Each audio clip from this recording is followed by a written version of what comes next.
China e Cuba finalizam um acordo de espionagem, pois é, segundo a mídia americana, a China vai investir bilhões de dólares na ilha de Cuba e, em troca, vai ter acesso a um ponto que fica a mais ou menos 150 quilômetros da Flórida e de uma série de bases militares super importantes dos Estados Unidos. Lembrando que quem já manja um pouco mais de história sabe que no passado, em 1962, já teve a instalação de alguns equipamentos de inteligência militares que não deu muito certo e quase colocou o mundo à beira de um conflito nuclear. Rafael Grossi, que é a liderança da Agência Internacional de Energia Atômica, garante que existe sim um risco de colapso da maior usina nuclear do continente europeu, que é a usina de Zaporizhia, e enquanto isso, praticamente todas as mídias, tanto russas quanto ocidentais, garantem. A Rússia, aliás, a Ucrânia, começou o seu contra-ataque. E de verdade, pelas informações e vídeos compartilhados, é uma vitória, pelo menos até o momento, muito grande por parte dos russos. Inclusive com imagens compartilhadas de derrotas, por exemplo, do Leopard 2, tão pedido aí pelos ucranianos.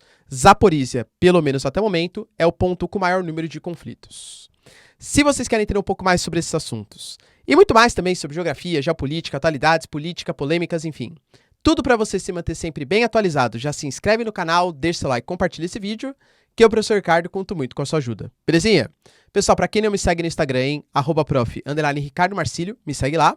E caso você queira ter acesso ao curso mais completo de Geografia, Geopolítica e Atualidades da internet brasileira, pelo preço mais competitivo, pessoal, se você pagar menos de 70 centavos por dia para ter acesso a resumos mensais, a temas semanais ali, de geopolítica, atualidades, crise na Argentina, crise em Mianmar, crise nas Coreias, crise no Sudão, tudo que você possa imaginar, além do conteúdo completinho também de geografia para você, com lista de exercícios, acesso comigo ali direto professor. Cara, tenho certeza que você não vai se arrepender. E claro, se você quiser também ter acesso, aliás, ajudar aqui o canal, né, financeiramente falando, afinal, meu trabalho, pessoal, chave Pix tá aqui na descrição e também seja membro do canal, que isso ajuda bastante. Tamo junto?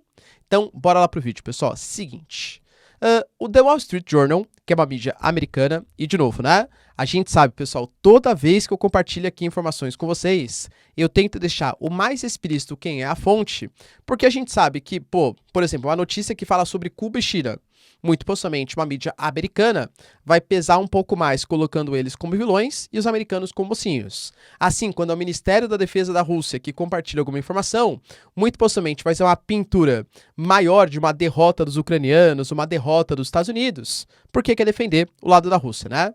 Então, nesse momento, o The Wall Street Journal, que é uma mídia americana, deixou claro que Cuba e China finalizaram um acordo comercial, geopolítico, enfim, na casa dos bilhões de dólares, sem explicitar exatamente qual exatamente essa quantia, né? Para a instalação de bases militares e de inteligência na ilha de Cuba. Segundo as informações, vai ficar mais ou menos ali a 160 quilômetros da Flórida, né?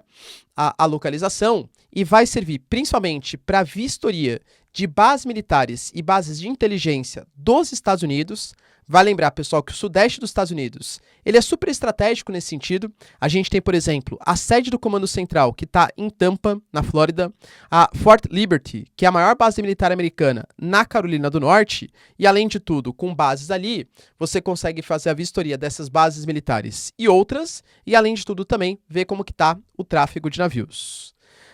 Perguntado, né, para a China e para Cuba, eles preferiram não se pronunciar, pelo menos nesse momento, sobre a veracidade da reportagem, mas a gente tem, por exemplo, o John Kirby já garantindo que os Estados Unidos está ciente, inclusive depois dessa entrevista, tá?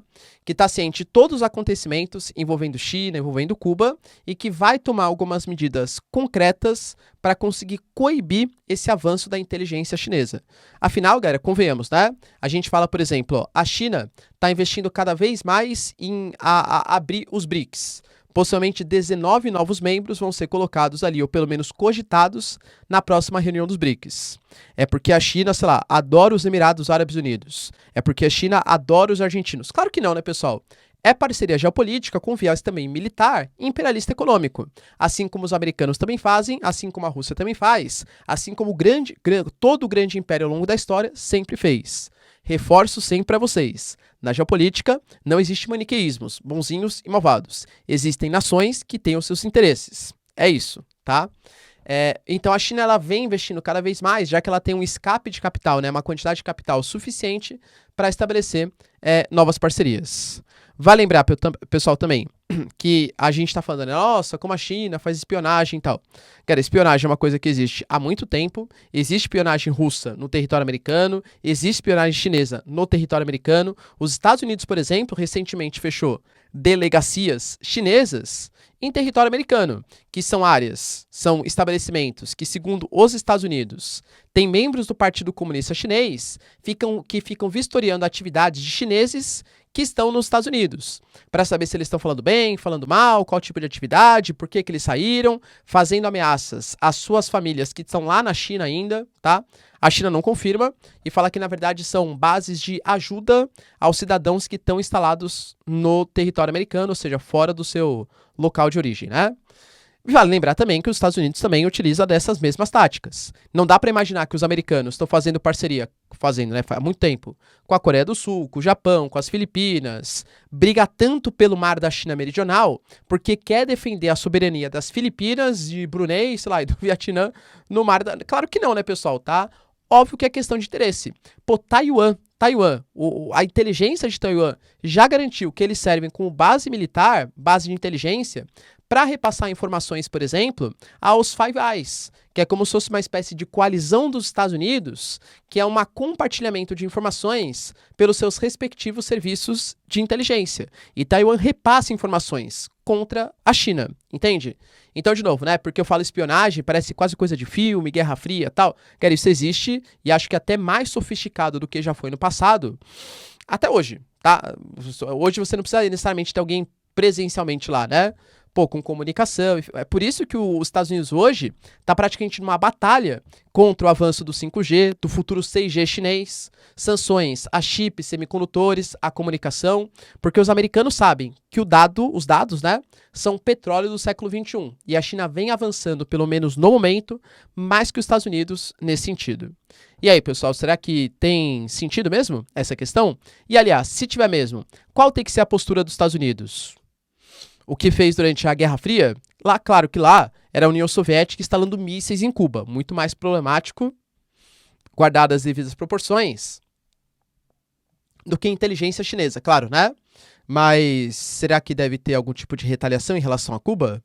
E se os Estados Unidos tiver base de inteligência na Ucrânia? Tem que ter retaliação em relação à Rússia? E se os Estados Unidos tiver base de inteligência em Taiwan? Tem que ter retaliação da China? Geopolítica é uma coisa extremamente complicada. Rafael Grossi, galera, que é a grande liderança da IA, inclusive um argentino, né, que é a liderança, ele fez estudos ali, depois que a gente teve o acidente, entre aspas, né, as explosões da usina em Kherson, que gerou uma série de impactos ambientais, impactos sociais, impactos geopolíticos. A gente vai ver agora que com a contraofensiva ucraniana, um dos poucos pontos que não foram atacados recentemente é Kherson, porque o rio Dnipro hoje forma como se fosse uma defesa natural por parte dos russos, já que no uma área gigantesca e tem uma dificuldade logística, né, de transporte de equipamentos militares, etc. Mas o Rafael Grossi, além de tudo, sabe que aquela usina ela formava um lago que era usada aquela água para resfriar o reator de Zaporizhia. E por conta disso, ele falou que não tinha algum tipo de perigo maior, pelo menos a princípio, mas que ele faria uma visita para saber como que estava a situação. Pois bem, pessoal, falou que nesse momento não há risco maior em relação à usina, mas que isso não quer dizer que a usina não possa entrar em colapso, porque o nível de água do lago, ele vem reduzindo, pessoal, Perdão. Ele vem reduzindo bastante e isso pode fazer com que, de fato, aquele lago, pessoal, fique cada vez mais seco e não tenha acesso à quantidade de água suficiente para resfriar aquela usina. Vale lembrar que a Ucrânia já é conhecida pelas suas tragédias, né, em usinas nucleares. Chernobyl, por exemplo, ficava na Ucrânia. E Zaporizhia, que é essa usina que está em risco, ela é 10 vezes mais potente, 10 vezes mais poderosa que a usina de Chernobyl. Então, para vocês terem uma noção, tá, do risco que existe, os estudos indicam que caso tivesse algum tipo de acidente é exagero, né? Mas uma tragédia, vamos colocar assim, porque acidente dá a ideia que é uma coisa meio... Sabe, não sabia o que ia acontecer. Pô, todo mundo sabe que colocar uma guerra, né? parte da Rússia. Enfim, próximo de Zaporizhia, óbvio que a chance de dar problema é bem grande, né? Mas enfim, a radiação poderia chegar inclusive até a Alemanha. Claro, pessoal, outras regiões, né? Mas estou falando da Alemanha, porque é uma referência geopolítica representante tanto da OTAN como também da União Europeia, tá? Vale lembrar, pessoal, também, que segundo o Rafael Grossi, as fiscalizações vão continuar no futuro próximo, desde que a Ucrânia e a Rússia autorizem essas entradas. E para finalizar, galera, mas não menos importante, a gente tem, de novo, a Ucrânia nunca vai confirmar, tá? Por quê? Porque, segundo a Ucrânia, o seu Ministério da Defesa, eles até compartilharam um vídeo que existem vários militares pedindo silêncio, e é mais ou menos a mesma tática que eles utilizaram no segundo semestre do ano passado, quando conseguiram reconquistar posições importantes, tanto em Kherson, inclusive a capital, como também em Kharkiv. Só que naquele contexto, galera, eu diria que assim, a Rússia estava um pouco menos preparada, Tanto que, claro que tiveram alguns poucos embates, principalmente em Kharkiv, mas via de regra foram os russos que recuaram, e não os ucranianos que realmente atacaram e tomaram aquelas posições, tá? Não que seja menos importante, era uma vitória sensível dos ucranianos. Kharkiv é um ponto super estratégico, e a capital, Kherson, foi retomada depois de ter sido dominada ali pelos russos. Então foi uma vitória de fato importante dos ucranianos, mas sem uma batalha de fato, foi mais um recuo dos russos, tá? Pois bem, nesse momento, segundo a mídia internacional, a gente tem, por exemplo, alguns vídeos compartilhados que mostram que, de fato, pessoal, algumas posições em Bakhmut, em Zaporizhia, em Lugansk, em Donetsk, todos eles estão sendo atacados. E desses pontos, eu diria que o que a Ucrânia vem obtendo avanços até que relevantes não é em Bakhmut, mas nos cercos, nos flancos de Bakhmut. Vale lembrar que o grupo Wagner abandonou aquelas posições, inclusive o Prigozhin, ele desconfia muito dos dados que os russos vêm compartilhando. Ele até falou, né? Nossa, será que os russos mataram tudo isso mesmo? Mais de 1.500 soldados? Pô, se eles continuarem assim, eles dizimam 5 vezes o mundo, né? Dando a entender que a Rússia tá super exagerando os seus números. Óbvio que tá, né? Mas enfim, dentro dessa premissa, pessoal, a gente teve, né, alguns contra-ataques acontecendo. Em Kherson, de fato, isso não está ocorrendo, mas pelos vídeos compartilhados, a gente já teve, por exemplo, derrotas do Leopard 2, a gente já teve derrotas, pessoal, por exemplo, de Mastiff, tá? Alguns equipamentos que foram cedidos pelo Ocidente estão sendo derrotados porque é muito mais difícil você atacar do que você se defender.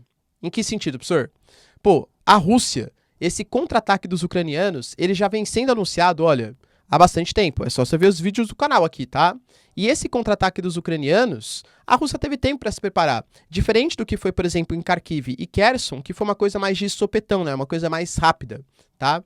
Então a Rússia, por exemplo, montou a sua inteligência, a Rússia tem um sistema de retaguarda, por exemplo, com ataques à distância, assim como a Ucrânia também tem, né? O Storm Shadow, por exemplo, a partir dos caças, o HIMARS, por exemplo, talvez o Patriot, né? Poucos sistemas ainda. Eles querem pelo menos 30, mas é um sistema aí importante para ataques a longa distância, entende? Mas a Rússia está muito mais bem preparada nesse momento. Então, com o contra-ataque avançando, pelo menos com as ofensivas, pela própria mídia ocidental e pela mídia russa também, é provável que nos próximos dias, infelizmente, aumente bastante o número de mortes e aumente bastante também o número de equipamentos danificados por parte dos ucranianos. Por quê? Só para vocês terem uma noção da estimativa, tá? Quando você ataca, é comum que você perca de 2 a 3 vezes o número de militares e equipamentos em relação a quem está defendendo. Por quê?